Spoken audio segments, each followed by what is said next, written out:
We are given a complex linear equation involving Z and its conjugate. We must decide which of the four statements about its solution set are true. Let us solve step by step. Write all three complex constants using real and imaginary parts.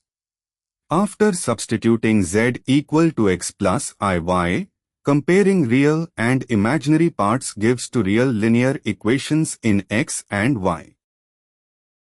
The number of solutions is controlled by the determinant of this 2 by 2 real system. On simplifying, the determinant is modulus of s squared minus modulus of t squared.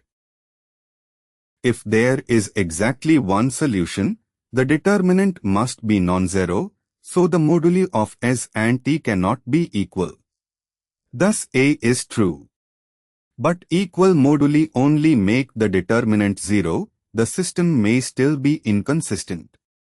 For example, z plus its conjugate plus I equals 0 gives 2x plus I equals 0, which is impossible. So B is false.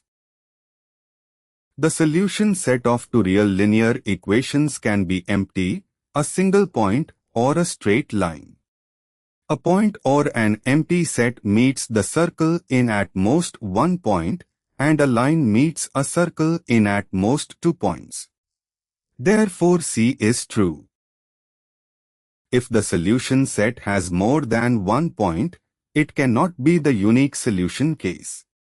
So the two real equations are dependent and consistent, giving an entire straight line. Hence there are infinitely many solutions, so D is true.